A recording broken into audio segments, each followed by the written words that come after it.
नमस्कार। मैं आप सभी के अंदर उपस्थित ईश्वर को सादर प्रणाम करता हूँ। एक मित्र का मैसेज आया,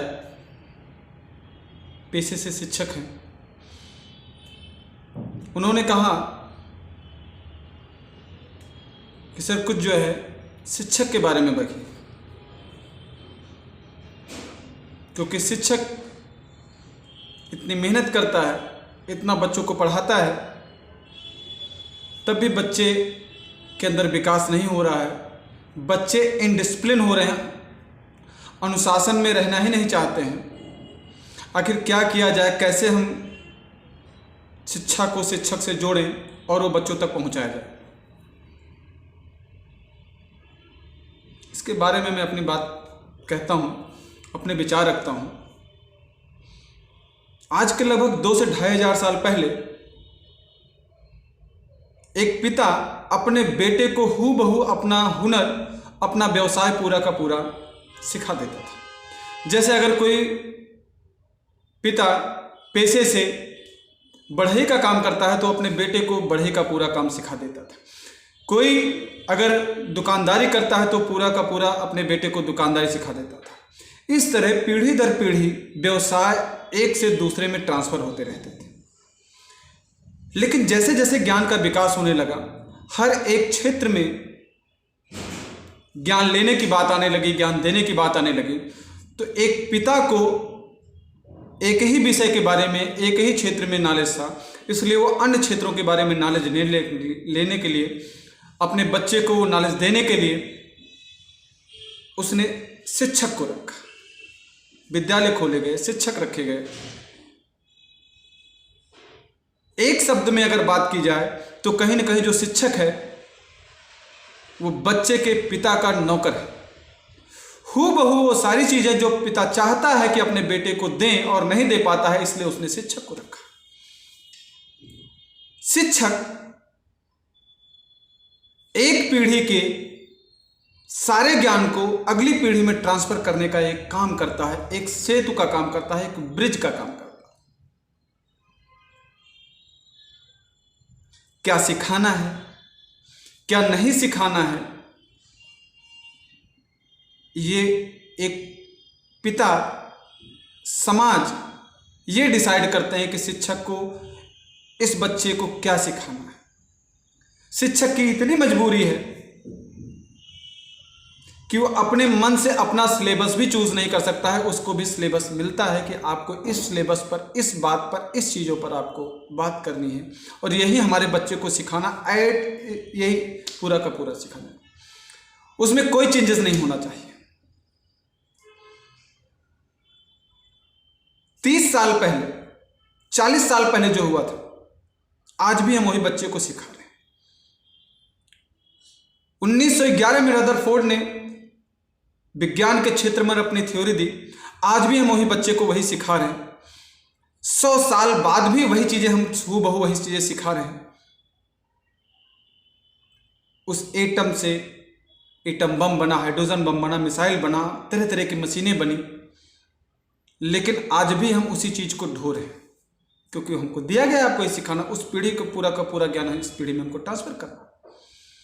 बाबर 1930 में क्या काम किया, उसके साथ क्या हादसा हुआ, 1526 में उसने क्या काम किया, ये सारी चीजें हमको उस बच्चे के दिमाग में डालना है। आखिर क्या दोष है बच्चे का? जो सारी चीजें, जो उसके काम की चीजें नहीं है, हम उसके दिमाग में डाल रहे हैं। एक फूल के अंदर इतनी सारी चीजें हम लोग भर रहे हैं, कहीं ना कहीं एक अपराध भी हो रहा है।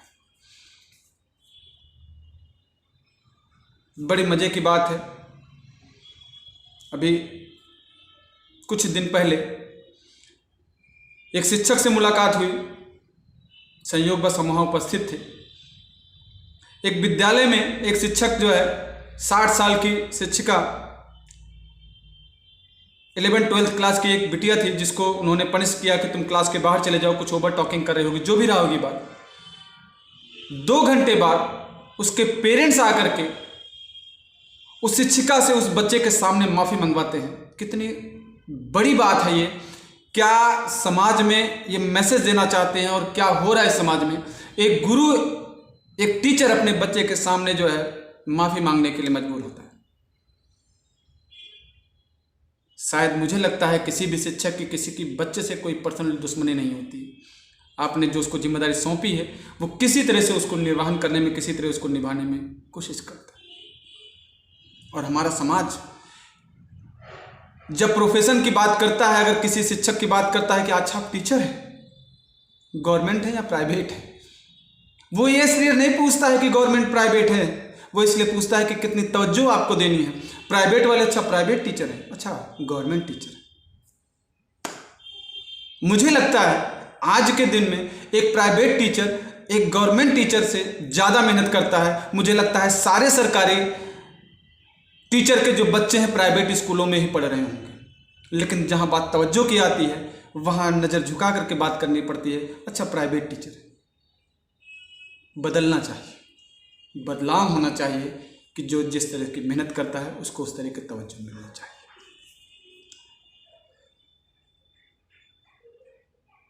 शिक्षक और गुरु दोनों अलग अलग हैं, बड़ा डिफरेंस है दोनों। शिक्षक इंफॉर्मेशन कलेक्ट करता है और उसको आगे प्रोवाइड करता है। वो पिछली पीढ़ियों में जो हुआ है, पिछले सालों में, 30 सालों में, 20 सालों में, 100 सालों में जो चीज़ें हुई हैं उनका कलेक्शन करता है और उन सारी चीज़ों का इंफॉर्मेशन आने वाली पीढ़ी को देता है, बच्चों तक पहुंचाता है।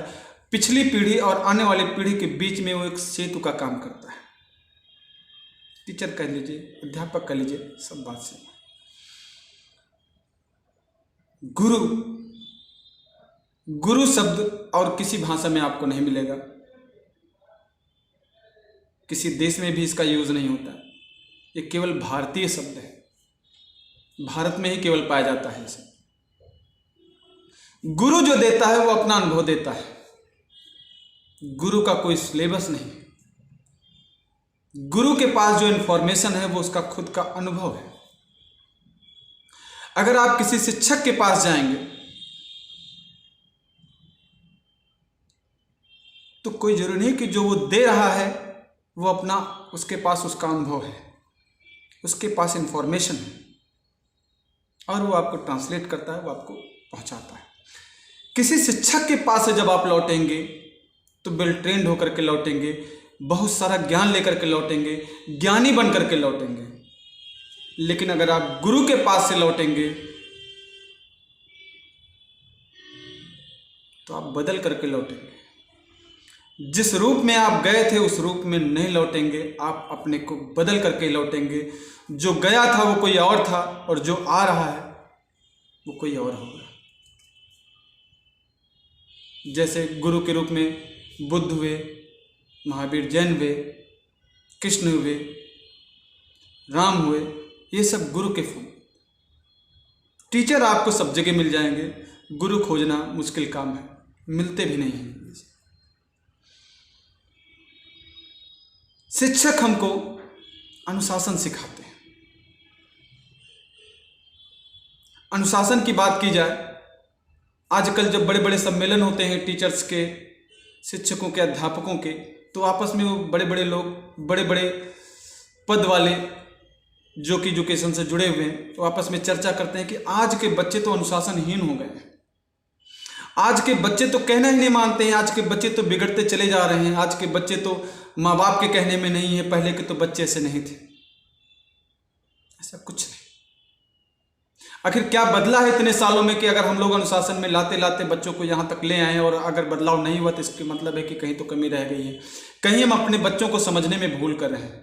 उनको छोड़ दिए, उनको अनुशासन करने की जरूरत नहीं है। उनको प्रेम सिखाइए, उनके दिल में जगह बनाइए। जब उनके दिल में जगह होगी तो उनको अनुशासन सिखाने की जरूरत नहीं पड़ेगी।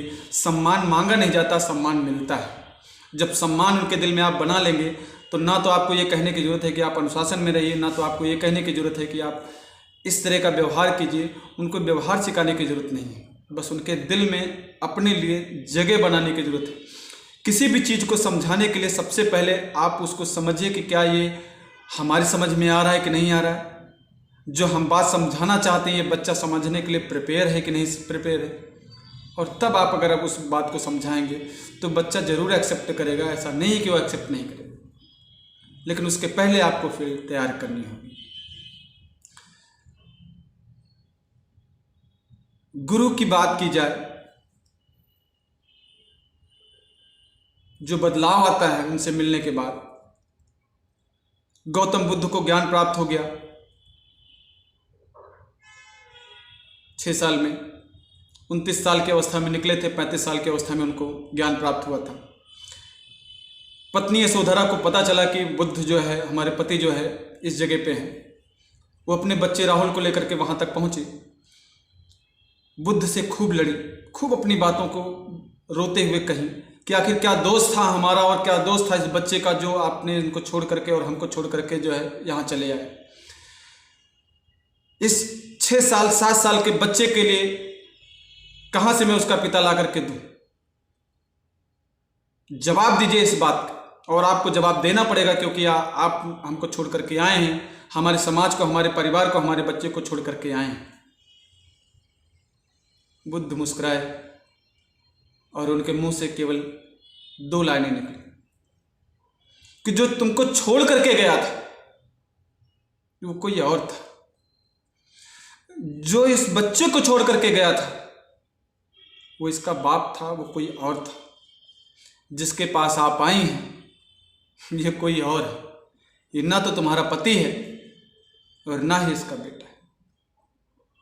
गुरु से मिलने के बाद सारी चीजें चेंज हो जाती हैं। शिक्षक के पद पर रहते हुए हमको ये बातें बताई जाती हैं कि आपको ऐसा करना चाहिए, आपको ऐसा करना चाहिए, आपको ये चीज़ें करनी चाहिए, आपको वो करनी चाहिए। और डायरेक्शन हमको जो देता है वो समाज देता है। हम समाज के नौकर हैं।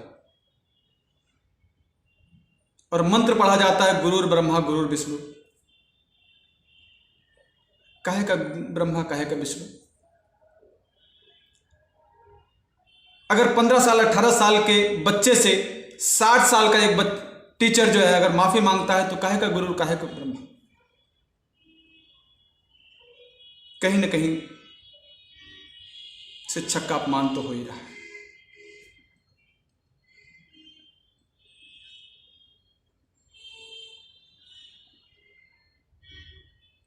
शिक्षक को ये बताया जाता है आपको बच्चों को ट्रेंड करना है, आपको बच्चों को डिसिप्लिन में लाना है।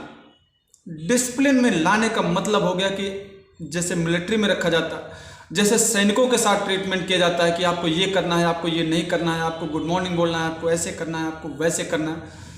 जैसे 4 साल की ट्रेनिंग के बाद एक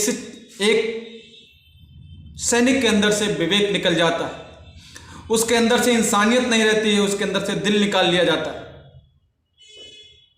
सोचने की क्षमता उसके अंदर खत्म कर दी जाती है। उसके दिमाग में केवल एक चीज़ डाली जाती है कि अगर आपको ऑर्डर दिया जा रहा है, आप सामने वाले को आपको गोली मारना है, वो कौन है, कैसा है, अच्छा है, बुरा है, इंसान है, जानवर है, कोई फर्क नहीं पड़ता।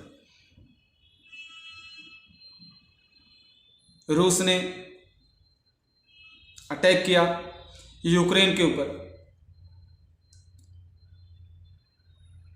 ऐसा बोलते हैं हम लोग। 2 प्रधानमंत्रियों की आपस में ईगो हर्ट हुआ, दोनों एक दूसरे को ईगो हर्ट करते करते बात यहां तक पहुंची कि हम अपने सैनिकों को आप आगे कर आमने सामने कर देंगे। क्या विनाशक युद्ध चल रहा है, मर कौन रहा है, मार कौन रहा है, कोई मतलब नहीं, बस मार रहे हैं। अगर ये सैनिक के अंदर विवेक होता, अगर ये सोचते कि आखिर क्यों किया जा रहा है, क्या जो एक आदमी ने निर्णय लिया है क्या वो सही है, तो शायद ना मारता। लेकिन इतना डिसिप्लिन में रखा गया है, इतना अनुशासन में रखा गया है कि उसका अपना खुद है ही नहीं। हर एक जगह पर आपको काटा जा रहा है, हर एक जगह पर आपको छेड़ा जा रहा है। जैसे एक नॉर्मल, मैंने पता किया, एक जानकारी ली एक डॉक्टर साहब से, तो हमारे फेफड़े में, एक नॉर्मल मनुष्य के फेफड़े में 6000 छिद्र होते हैं जिससे हम सांस लेते हैं। और एक मनुष्य जो है 2000 छिद्रों से ज़्यादा का उपयोग नहीं कर पाता है, क्योंकि इतनी नेगेटिव चीज़ें स्टार्टिंग से ही उसके अंदर जमा कर दी जाती हैं। एक जब बच्चा पैदा होता है तो वो सांस पेट से लेता है, वो पूरे फुल लेंथ सांस लेता है। जैसे जैसे बच्चा बड़ा होता है हम उसको रोकते रहते हैं, ये नहीं करना चाहिए, वो नहीं करना चाहिए, ऐसे नहीं करना चाहिए, यहाँ उठना चाहिए, यहाँ बैठना चाहिए, इनको ऐसे करना चाहिए, इनको यहाँ हंसना चाहिए, यहाँ रोना चाहिए, यहाँ ऐसे करना चाहिए, वहाँ से इतने बाउंडेशन लगाते हैं, इतनी चीज़ें रोकते हैं कि धीरे धीरे उस बच्चे की सांसें छोटी होने लगती हैं। और फाइनली जो मैं बात बता रहा हूँ कि 2000 से ज़्यादा की सांसें हम लोग छिद्रों का यूज़ नहीं करते हैं। सांसों से आती है एक ऊर्जा। जब हम सांस लेते हैं तो हमारे अंदर एक ऊर्जा आती है। उस ऊर्जा का उपयोग हमारे शरीर में होता है, हमारे सोच पर होता है, हमारे मस्तिष्क पर होता है, हमारे हृदय पर होता है। हमको पूरी सांस लेने की भी आज़ादी नहीं है, एक लाइन में अगर ये बात की जाए। और कौन बाउंड करता है? वही बाउंड करता है जिसके बीच में हम रहते हैं, वो समाज है। वो हमारे अपने जानने वाले, अपने चाहने वालों के बीच में रह करके हम ये काम, और सब बंधे हुए हैं। ऐसा नहीं कि कोई एक व्यक्ति विशेष बंधा हुआ है। शिक्षकों से जुड़े हुए जो बच्चे जुड़े हैं, शिक्षक उनको ज्ञान देने का काम करते हैं। सुबह से लेकर के शाम तक उनको एक चिंता रहती है कि मैं बच्चों के अंदर ये चीज़ सिखाना चाहता हूँ, ये चीज़ पढ़ाना चाहता हूँ, और कोशिश भी करते हैं और सिखाते भी हैं। जो समाज ने सिलेबस दिया है, जो आपके पेरेंट्स ने सिलेबस दिया, जिसके लिए आप शिक्षक को कुछ देते हैं, गुरु को नहीं दिया जा सकता। कोई उपाय नहीं है गुरु को देने का, लेकिन शिक्षक को दिया जा सकता है। उसके बदले में जो इन्फॉर्मेशन आपको देता है, जो पीछे की चीज़ें आपको सिखाता है, उसके लिए जो पे देते हैं। लेकिन जरा सा कहीं चूक हो जाती है अगर शिक्षक से, तो जस्ट आप समाज वाले शिक्षक के अगेंस्ट में खड़े होते हैं। नहीं होना चाहिए।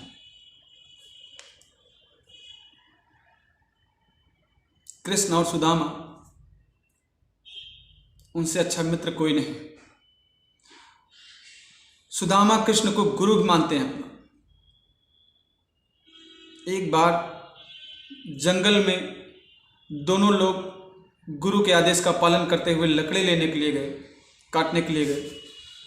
बारिश हुई और वो दोनों भटक गए। रास्ता भटकते भटकते एक दिन पूरा बीत गया। जब बारिश खत्म हुई तो भूख लगी थी जोरों की। एक वृक्ष दिखा जिसमें एक सुंदर सा फल लगा हुआ था। दोनों ने मिलकर के उस फल को तोड़ा खाने के लिए। कृष्ण ने जब उस फल को काटा तो कृष्ण की आदत थी कि कुछ भी खाने के पहले सबसे पहले सुदामा को देते थे, तब कुछ खाते थे। कृष्ण ने एक टुकड़ा सुदामा को दिया खाने के लिए। सुदामा ने उस फल को खाया, उस टुकड़े को खाया। कहा, कान्हा ये फल बहुत अच्छा है और मुझे भूख भी लगी है, एक टुकड़ा और दे दीजिए। कृष्ण ने कहा बिल्कुल ले। एक टुकड़ा कृष्ण ने और दे दिया।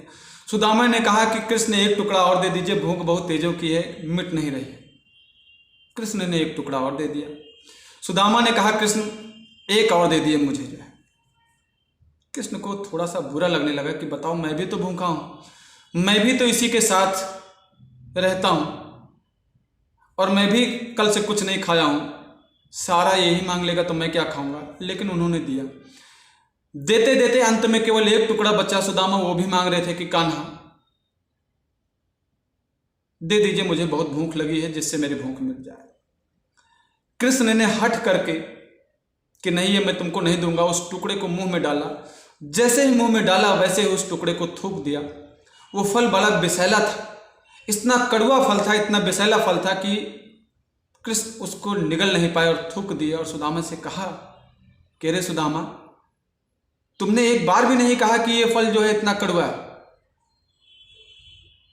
और मांगते चले गए। सुदामा ने जवाब दिया कि कान्हा, जिन हाथों से इतने सुंदर सुंदर पकवान खाए हैं, जिन हाथों से इतने सुंदर सुंदर फल खाए हैं, जिन हाथों ने मुझे इतनी सुंदर सुंदर चीज़ें दी हैं, अगर उस हाथ से आज एक छोटा सा टुकड़ा, अगर आज एक विषैला फल खाने को मिल रहा है, तो मैं कैसे कह दूं कि वो फल विषैला है? बात फल की नहीं है, बात हाथ की है, किसने दिया है उसकी बात है। जिस टीचर ने, जिस अध्यापक ने, जिस गुरु ने आपको इतनी सारी चीज़ें सिखाई, इस मुकाम पर आपको पहुंचाने के लिए प्रयत्नशील हैं, अगर उनसे कभी जाने अनजाने में कोई भूल हो जाती है, या आपको पनिश कर देते हैं, या आपको कोई सजा दे देते हैं, तो क्या आपका ये दायित्व नहीं बनता है कि उसको इग्नोर करें, या उनकी बातों को समझें, या उनकी व्यवस्था कुछ हो सकती है, या कुछ भी हो सकता है। इसका ये तो मतलब नहीं है कि आप अगेंस्ट हो जाएंगे, नहीं होना चाहिए, बदलाव होने की जरूरत है। तो जो व्यवस्था आ रही, जो शिक्षा और शिक्षक की जो व्यवस्था चल रही है, इस व्यवस्था में सोचने का जो प्रश्न है मैं वो आप लोगों के ऊपर छोड़ता हूं। अगर आपको ये लगता है कि नहीं ये व्यवस्था बदलनी चाहिए, तो सोचिए इस पर क्या किया जा सकता है, और शिक्षा की जो व्यवस्था है ये बदलना चाहिए। हमको अपडेट रहना चाहिए। अगर कोई ज्योग्राफी का टीचर आज भी एक नक्शा लेकर के, भारत का नक्शा लेकर के बताए कि केरल यहां पर है, तो कितनी बड़ी बात है कि आज का एक बच्चा लोकेशन पर केरल बोलता है, उसके सामने पूरे मोबाइल पर, पूरे लैपटॉप पर, पूरे टीवी पर केरल दिखने लगता है, और हम कितना मूर्खपूर्ण कार्य कर रहे हैं, उसको एक ग्राफ पर समझाने की कोशिश करते हैं। व्यवस्था बदलनी चाहिए। इन्हीं शब्दों के साथ मैं आपको प्रणाम करता हूं। फिर से हमारी आपकी मुलाकात होगी।